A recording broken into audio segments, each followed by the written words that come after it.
नमस्कार दोस्तों, मैं नीरज जहांगीर स्वागत करता हूं आपका क्वालिटी एजुकेशन के इस यूट्यूब प्लेटफॉर्म पर। जैसा कि आपको पता है कि हम पढ़ रहे हैं सामान्य वित्तीय एवं लेखा नियम के एमसीक्यूज की सीरीज, जिसमें हमने अभी तक अध्याय 4 है वो हमने कंप्लीट पढ़ लिया है। यदि कोई ऐसा स्टूडेंट है जिसने अध्याय 4 तक की जो वीडियोस है वो नहीं देखी है, तो आपको क्या करना है, पहले उन वीडियो को देखना है और फिर इनकी क्लासेस देखनी है। अब देखो, आज के इस क्लास में हम पढ़ने वाले हैं अध्याय 5 के एमसीक्यू पढ़ेंगे और एक ही क्लास में हम आपके जो अध्याय 5 है वो बिल्कुल कंप्लीट हो जाएगा। देखो, आज की क्लास के बारे में हम बात करें तो आज हम पढ़ने वाले हैं अध्याय 5।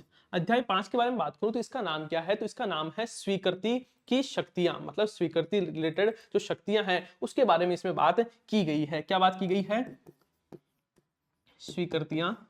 स्वीकृति की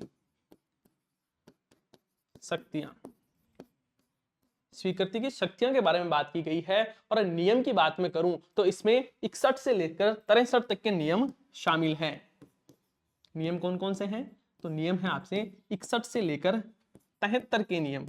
कितने हैं? 61 से लेकर 73 के नियम इसमें शामिल है। तो आपको ये चीजें याद रखनी है कि जो अध्याय 5 है उसका नाम क्या है, तो उसका नाम है स्वीकृति की शक्तियां। क्योंकि क्वेश्चन ऐसे भी पूछ सकते हैं कि स्वीकृति की शक्तियां का संबंध सामान्य वित्तीय एवं लेखा नियम के किस अध्याय से है। तो आपको याद होना चाहिए अध्याय 5 से इसमें कौन कौन से नियम शामिल है। तो इसमें 61 से लेकर 63 तक के नियम शामिल है। और हमने नियम 60 तक कौन से चैप्टर में पढ़ लिए थे, तो चैप्टर जो आपके 4 है उसमें हमने कंप्लीट पढ़ लिया था।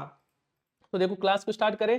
फर्स्ट क्वेश्चन क्या लिखा हुआ है कि राज्य सरकार की वह वित्तीय शक्तियां जो किसी अन्य विभाग या प्राधिकारी को प्रत्यायोजित मतलब डेलीगेट नहीं की जाती है, किसमें निहित होगी। मतलब ऐसी शक्तियां जो कि किसी को नहीं दी गई है, सामान्य वित्तीय जो अन्य विभाग या किसी विभाग को नहीं दी गई है या किसी अधिकारी को प्रत्यायोजित मतलब डेलीगेट नहीं की गई है, वो किसमें निहित होगी। ऑप्शन ए लिखा हुआ है राजस्व विभाग में, ऑप्शन बी लिखा हुआ है वित्त विभाग में, ऑप्शन सी लिखा हुआ है वित्त मंत्री के पास निहित रहेगी, या ए बी सी तीनों के पास रहेगी। तो देखो, राइट ऑप्शन की बात करें तो इसमें राइट ऑप्शन होगा आपके वित्त विभाग की। मतलब जो ऐसी शक्तियां हैं जो किसी भी विभाग के अंडर नहीं आती है या किसी जो अधिकारी है उसको प्रत्यायोजित नहीं की गई है, वो किसके अधीन रहेगी, तो वो रहेगी आपके वित्त विभाग के अधीन। वही हम बात करें कि ये बात किसमें लिखी गई है, तो ये लिखी गई है नियम 61 में। फर्स्ट जो नियम है इसका अध्याय 5 का, वो कौन सा नियम है? नियम 61 है। उसमें यही बात लिखी गई है कि राज्य सरकार की वह वित्तीय शक्तियां जो किसी को भी प्रत्यायोजित नहीं की गई है, किसी विभाग या किसी अधिकारी को, तो वो किसके पास रहेगी, तो वो रहेगी वित्त विभाग के पास। ये इंपॉर्टेंट है। फिर देखो, ये सेम क्वेश्चन है, लिखा हुआ राज्य सरकार की ऐसी वित्तीय शक्तियां जो किसी प्राधिकारी को प्रत्यायोजित नहीं की गई है वह किसमें निहित रहेगी। देखो, ये क्वेश्चन पूछा गया था आपके जूनियर अकाउंटेंट 2016 में। तो देखो, लिखा हुआ है आयोजना विभाग के पास रहेगी, वित्त विभाग के पास रहेगी, कार्मिक विभाग के पास रहेगी, या कानून एवं न्याय विभाग के पास में रहेगी। तो देखो, अब तो आपको देखते ही पता चल गया होगा राइट ऑप्शन क्या होगा। ऑप्शन नंबर बी, वित्त विभाग के पास रहेगी। नियम 61 में हमने ये पढ़ा है। तो देखो, ये इंपॉर्टेंट है, एग्जाम में पूछा भी गया है, हो सकता है वापस आपसे एग्जाम में पूछा जा सके। तो इस लाइन को आपको अच्छे से याद कर लेना है। फिर देखो, आगे बात करें अपन। आगे देखो, नेक्स्ट क्वेश्चन लिखा हुआ है कि सक्षम प्राधिकारी द्वारा अपने अधीनस्थ प्राधिकारी को वित्तीय शक्तियां प्रत्यायोजित करने के बाद, अब देखो, जो सक्षम अधिकारी है उसको वित्तीय शक्तियां प्रत्यायोजन की बात किसमें की गई है, तो ये बात की गई है आपके नियम 62 में। नियम 62 में ये बात की गई है। अब देखो, हमें क्या बताना है, हमें इस कथन को पढ़ना है। लिखा हुआ कथन 1 में कि अधीनस्थ प्राधिकारी प्रत्यायोजित शक्तियों का प्रयोग बिना विशेष आदेश के भी कर सकता है। तो देखो, ये कथन है वो बिल्कुल गलत हो जाता है। ये गलत क्यों हो जाता है, ये चीजों को ध्यान से आप पढ़ना।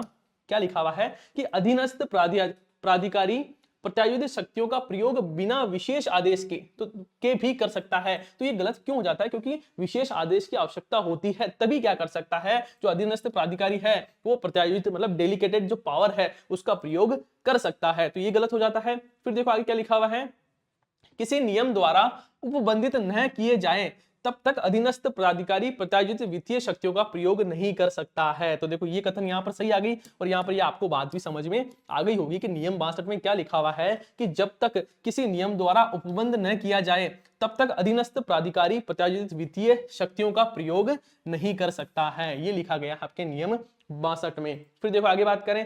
आगे लिखा हुआ है कि जब तक विशेष आदेश द्वारा उपबंधित ना किया जाए तब तक शक्तियों के प्रत्यायोजन के बाद भी उन शक्तियों का प्रत्यायोजन सिर्फ सक्षम प्राधिकारी ही कर सकता है। अब देखो इस चीज को आपको ध्यान से समझना, लिखा हुआ है कि जब तक किसी प्रकार का विशेष आदेश द्वारा उपबंधित ना किया जाए तब तक शक्तियों के प्रत्यायोजन के बाद भी शक्तियों का प्रयोग सिर्फ सक्षम प्राधिकारी ही कर सकता है, मतलब कोई विशेष उपबंध होना ही होना चाहिए। तो ये कथन भी बिल्कुल क्या हो जाता है, सत्य हो जाता है। अब देखो हमारे पास पूछा है कि कौन सा सत्य है इसमें, तो देखो ऑप्शन नंबर जो सी है वो बिल्कुल करेक्ट हो जाता है। 2 और 3 क्या है, सत्य है। मुझे बताओ यहां तक की चीजें आपको समझ में आई या नहीं आई। नियम 62 की हम बात कर रहे हैं। फिर देखो आगे बात करते हैं अपन।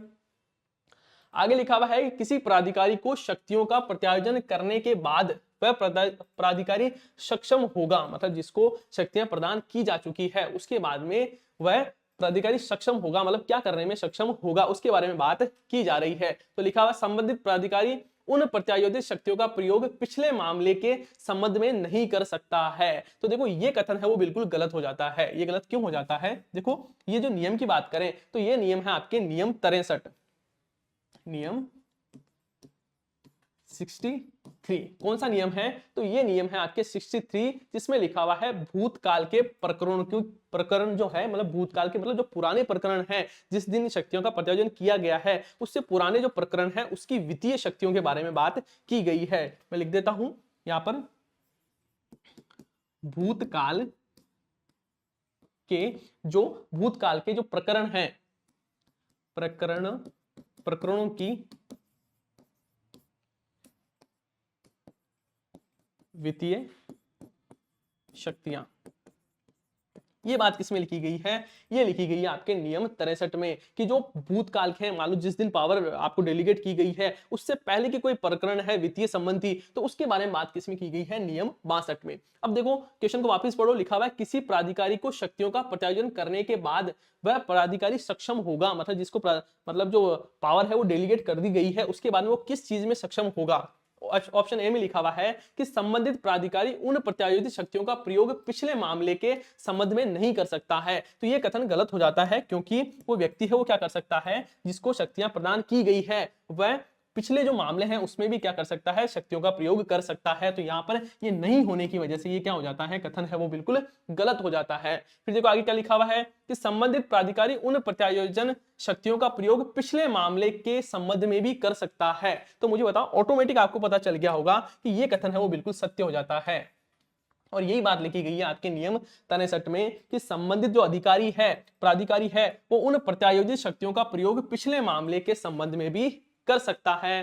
फिर देखो आगे क्या लिखा हुआ है कि प्रत्यायोजन की तारीख के पूर्व घटित एवं पूर्व ही निर्णित मामलों के संबंध में संबंधित अधिकारी प्रत्यायोजित शक्तियों का प्रयोग नहीं कर सकता है। अब देखो आप चीजों को ध्यान से समझना, नियम 63 में क्या चीज लिखी गई है। पहले तो बात की गई है कि जो प्रत्यायोजित शक्तियों का प्रयोग करके वो पिछले मामलों में क्या कर सकता है, उसमें संबंध में शक्तियों का प्रयोग कर सकता है, मतलब पीछे जो मामले हैं उसमें भी वित्तीय शक्तियों का प्रयोग कर सकता है।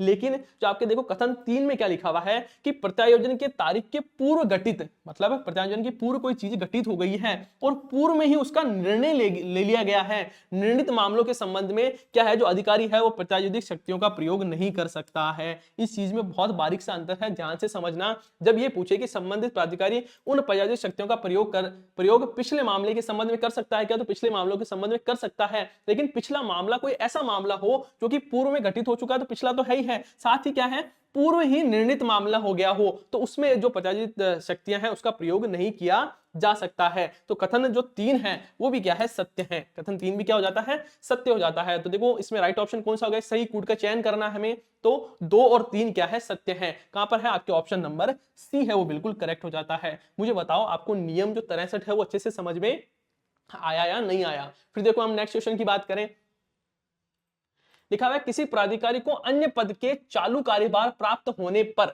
मतलब कोई ऐसा अधिकारी है जिसको क्या हो रहा है कि अन्य पद के चालू कार्यभार। अब देखो चालू कार्यभार इसका मतलब हम समझे कि इसका मतलब क्या है, इसका मतलब है कि अपने पद के अतिरिक्त कोई अन्य पद दिया जा रहा है, अन्य पद का कार्यभार दिया जा रहा है। ध्यान से समझना, इस जो लाइन है उसको समझना आप कि किसी प्राधिकारी को अन्य पद के, मतलब अपने पद के अलावा, अपने पद के अलावा अन्य पद का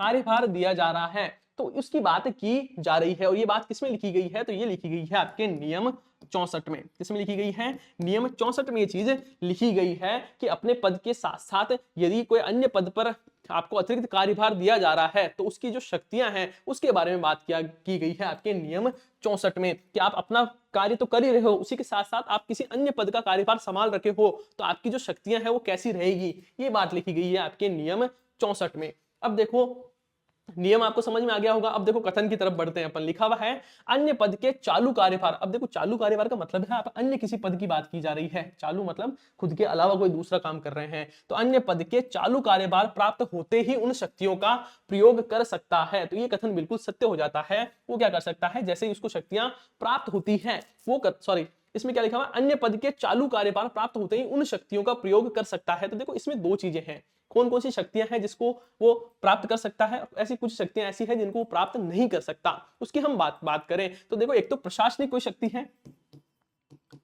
प्रशासनिक शक्ति, और या कोई प्रशासनिक के साथ ही कोई वित्तीय शक्ति है, कोई वित्तीय शक्ति है।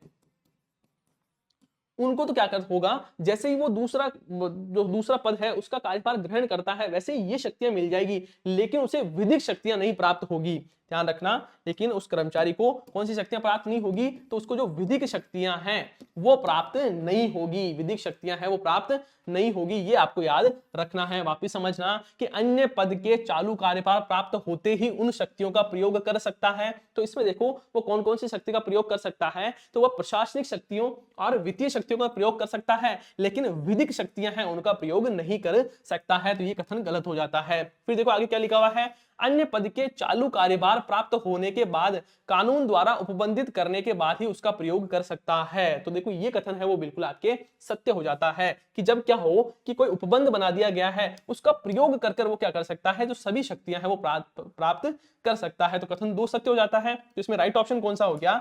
राइट ऑप्शन हो गया आपके केवल 2। केवल 2 है वो बिल्कुल राइट ऑप्शन हो जाता है। तो मुझे बताओ यहां तक कोई कंफ्यूजन है क्या आपको?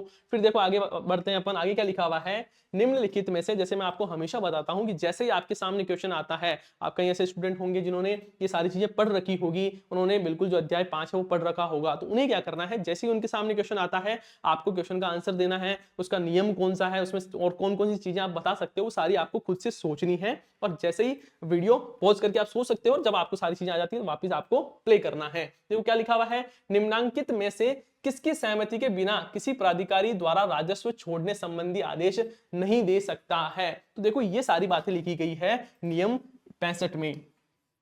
नियम 65 में लिखा गया है कि ऐसे कौन कौन सी मतलब की सहमति है कि बिना किसी प्राधिकारी राजस्व छोड़ने से संबंधित आदेश जारी नहीं कर सकता है। कुछ ऐसी चीज है, कोई भी विभाग द्वारा प्राधिकारी जो वित्त अधिकारी है उसकी पूर्व सहमति के, ध्यान से समझना, कोई भी विभाग या प्राधिकारी वित्त विभाग की पूर्व सहमति के बिना ऐसे कोई आदेश जारी नहीं कर सकता है। जिसका संबंध किस किस चीजों से हो, तो देखो उसका संबंध के बारे में बात करें। एक बार तो मैं आपके लिख देता हूं जिससे चीजें आपको याद रहे कि कोई भी विभाग या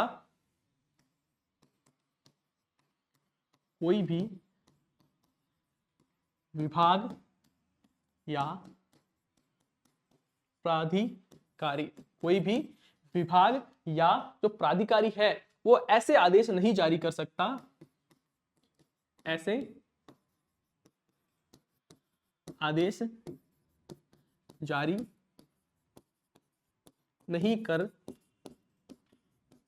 सकता। मतलब कोई भी विभाग या प्राधिकारी है वो ऐसे आदेश जारी नहीं कर सकता जिनका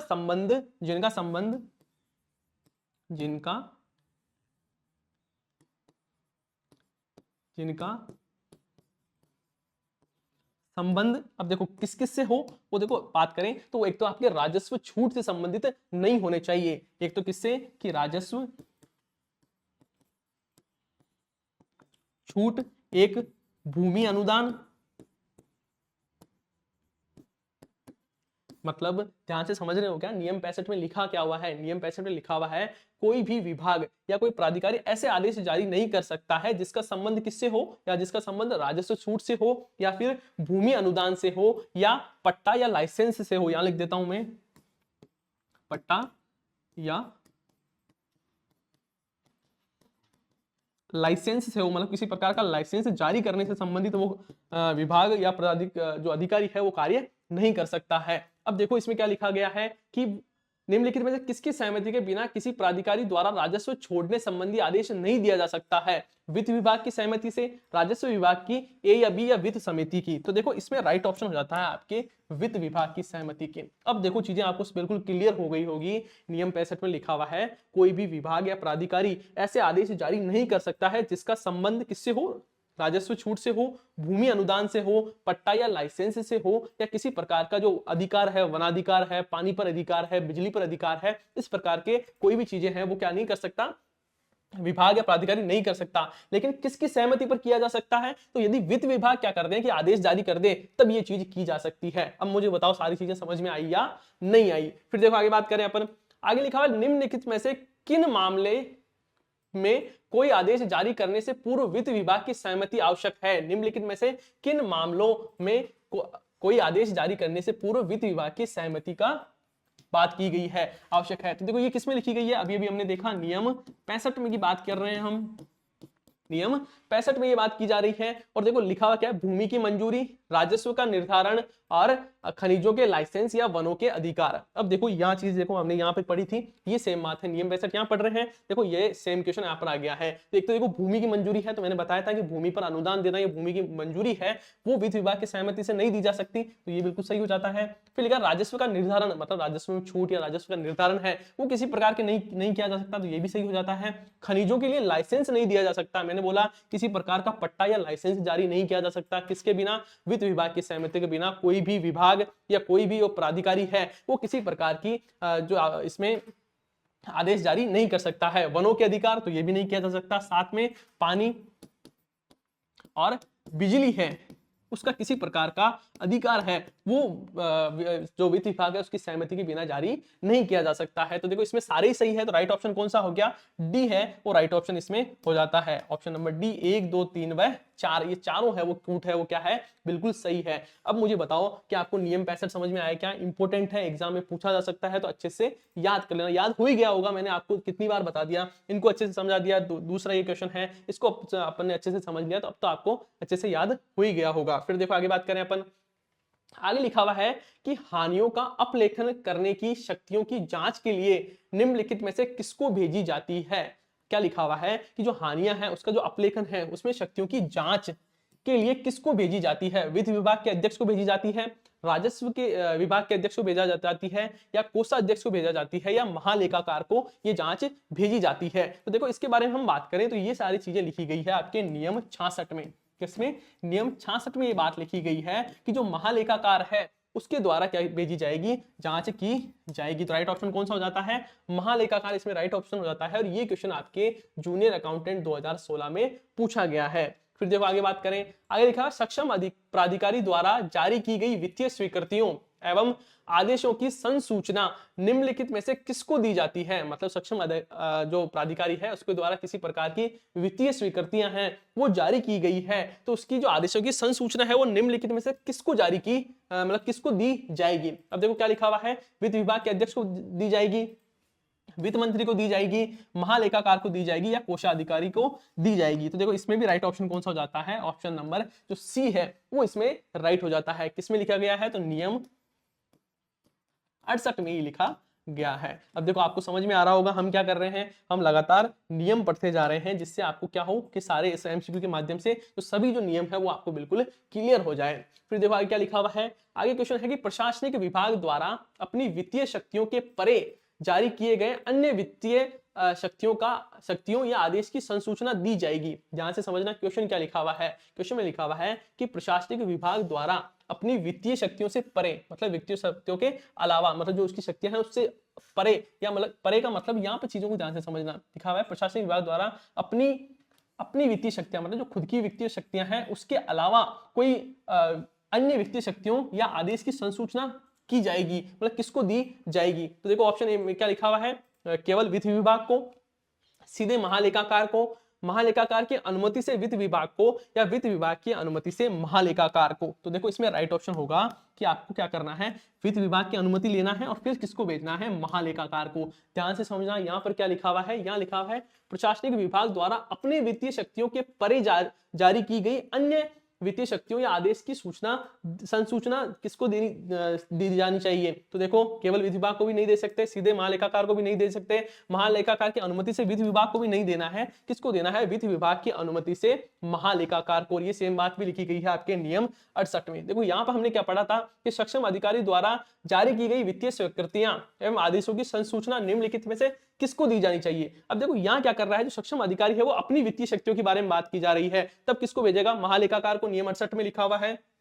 लेकिन जब बात यह की जाएगी जो प्रशासनिक विभाग द्वारा अपनी वित्तीय शक्तियों के परे कोई वित्तीय शक्तियां हैं, तब राइट ऑप्शन क्या होगा, तब होगा वित्तीय विभाग की अनुमति से महालेखाकार। और ये बात भी आपके नियम 68 में लिखी गई है। फिर देखो आगे बात करें अपन, आगे लिखा भारत के नियंत्रण एवं महालेखा परीक्षक, इसकी बात की जा रही है, भारत के नियंत्रण एवं महालेखा परीक्षक तो केक के बारे में बात की जा रही है कि सहमति से जारी किए गए आदेश या स्वीकृति का उल्लेख किया जाएगा। ऑप्शन ए लिखा हुआ है वित्त विभाग की अनुमति पत्र में, आगे लिखा हुआ है महालेखाकार द्वारा वित्त विभाग की प्रस्तुत संसूचना पर या महालेखाकार को प्रस्तुत संसूचना के पृष्ठांकन में। तो देखो इसका राइट ऑप्शन हो जाता है ऑप्शन नंबर सी है, वो बिल्कुल करेक्ट होगा। ध्यान से समझना है, ऑप्शन कौन सा होगा, सी होगा। अभी तक नियम हम 68 ही पढ़ रहे हैं, जो नियम 68 है वो आपके जो अध्याय 5 है उसमें सबसे बड़ा नियम है। तो इसमें लिखा गया है कि भारत में जो नियंत्रण एवं महालेखा परीक्षक है, मतलब केग है, कि सहमति से जारी किए गए आदेश या स्वीकृति का उल्लेख किया जाएगा, मतलब उसकी सहमति से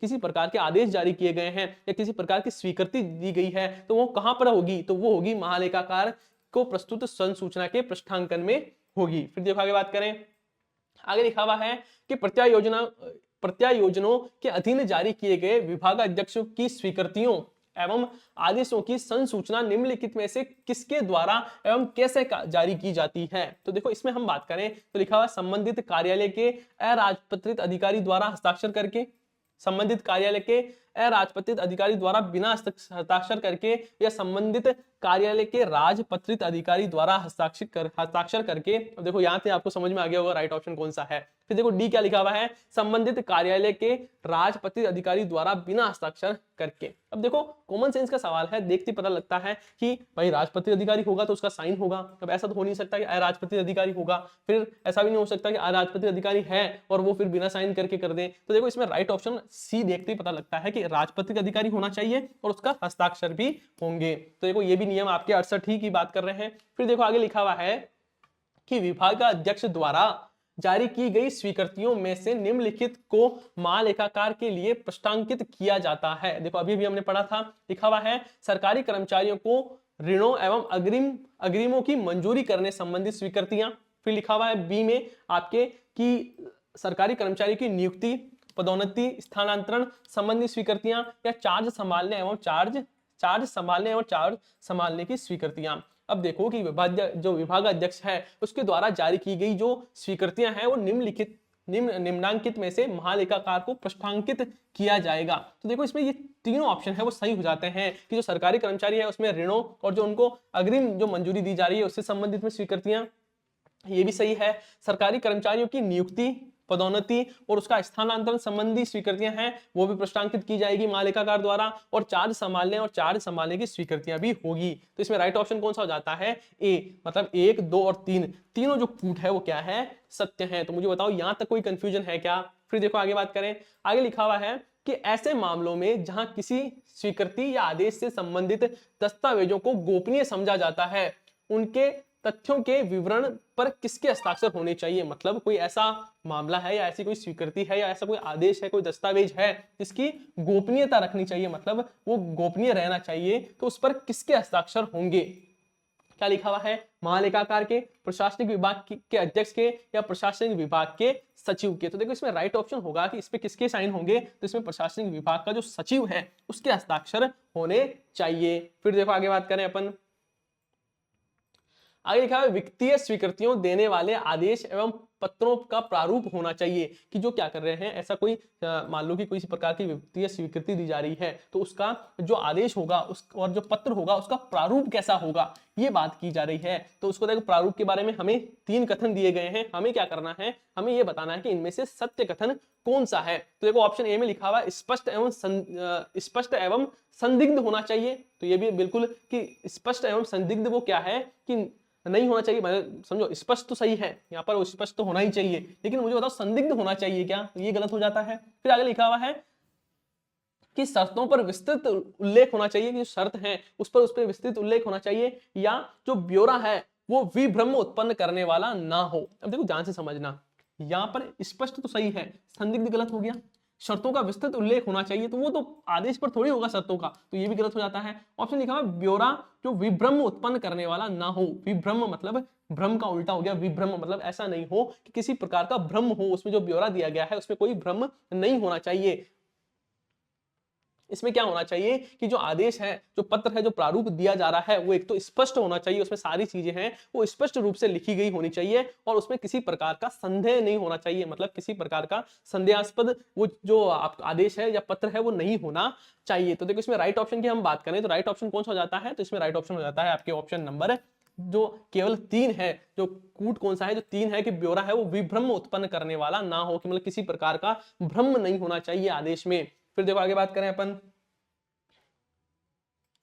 आगे लिखा है निम्नलिखित कथनों पर विचार कीजिए। हमें क्या करना है, इन कथनों पर विचार करना है और सही कूट का हमें चयन करना है। देखो क्या लिखा हुआ है कि वेतन वृद्धि की स्वीकृतियों में उस वृद्धि को मंजूर करने संबंधी कारणों का संक्षेप में उल्लेख किया जाता है। मतलब किसी प्रकार की कोई वेतन वृद्धि की जा रही है, वेतन वृद्धि की स्वीकृति की जा रही है, तो उस वृद्धि को मंजूर करने संबंधी कारणों का संक्षेप में उल्लेख किया जाना चाहिए। तो ये बिल्कुल सत्य बात है कि आप क्या कर रहे हो कि आपकी किसी प्रकार की जो वेतन है, किसी प्रकार के वेतन में वृद्धि कर रहे हो, तो आपको ये उल्लेख करना आवश्यक है कि आप उसके वेतन में वृद्धि किस कारण से कर रहे हो। तो ये बिल्कुल सत्य बात हो जाती है। फिर देखो लिखा है वेतन वृद्धियों के लिए मंजूरी प्रदान करने के कारणों की सूचना सिर्फ खुले आदेश में दी जानी चाहिए, तो ये गलत हो जाता है।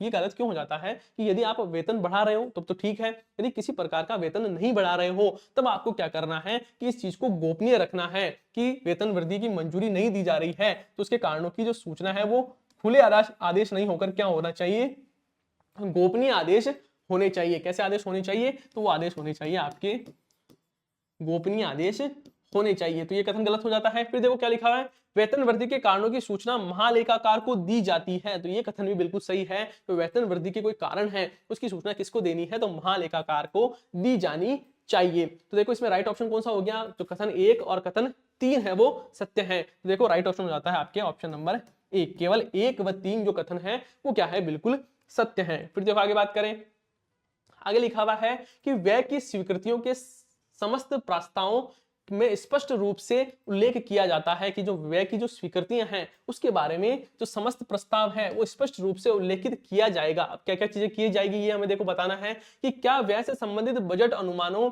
में नियमों का प्रावधान किया गया है, कि जो बजट प्रावधान है उसमें जो व्यय किए गए हैं उससे संबंधित बजट जो अनुमान है उसमें नियमों का प्रावधान किया गया है या नहीं। तो देखो ये बिल्कुल कथन है वो सत्य हो जाता है कि ये प्रावधान किया गया है। फिर देखो आगे क्या लिखा है, क्या निधियां पुनः विनियोग द्वारा प्राप्त की जा सकती है, कि जो निधियां हैं वो वापस पुनः विनियोग द्वारा प्राप्त की जाती है या नहीं। देखो इसमें हम बात करें तो इसमें लिखा गया है निधियों के स्रोतों का उल्लेख।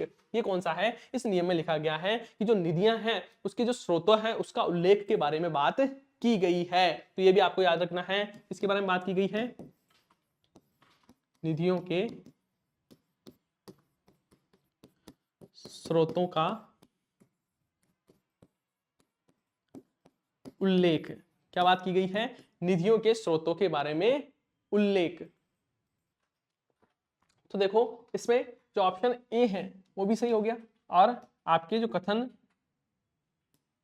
2 है ये भी आपके सत्य हो जाता है। तो इसमें देखो एक ऑप्शन डी है वो बिल्कुल सही हो गया है। फिर देखो आगे बात करें अपन, आगे लिखा है भूमि की मंजूरी के संबंध में सक्षम प्राधिकारी द्वारा दी गई स्वीकृति को समेकित मासिक विवरणिका के रूप में किसको भेजी जाती है। तो देखो इसमें ऑप्शन लिखा हुआ है कि ऑप्शन ए राजस्व विभाग को, वित्त विभाग को, या महालेखाकार को? तो देखो इसमें राइट ऑप्शन हो जाता है महालेखाकार को भेजी जाएगी। और ये लिखा हुआ है आपके नियम 69 में, 69 में ये लिखा गया है। 69 में की बात करें तो इसमें लिखा क्या गया है, तो इसमें बात की गई है कि जो भू अनुदान, भू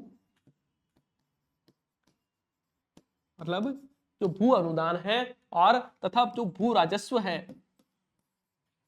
भू राजस्व है के विभाजन की स्वीकृतियां, के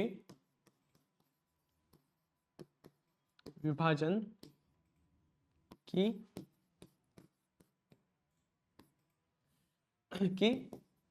स्वीकृतियां, ये बात किसमें लिखी गई है? ये लिखी गई है आपके नियम 69 में कि जो भू अनुदान होगा और जो भू राजस्व होगा उसमें विभाजन की जो स्वीकृतियां हैं उसके बारे में बात की गई है। और यहाँ क्या लिखा हुआ है कि भूमि की मंजूरी के संबंध में सक्षम प्राधिकारियों द्वारा दी गई स्वीकृति और समेकित मासिक जो विवरणिका है के रूप में किसको भेजी जाएगी? तो हमेशा किसको भेजी जाएगी? महालेखाकार को ये चीजें भेजी जाएगी। फिर देखो आगे बात करें, आगे लिखा है स्वीकृतियां कब प्रभावी होती है, कि स्वीकृतियां हैं वो प्रभावी कब होगी? और ये बात लिखी गई है आपके नियम 70 में।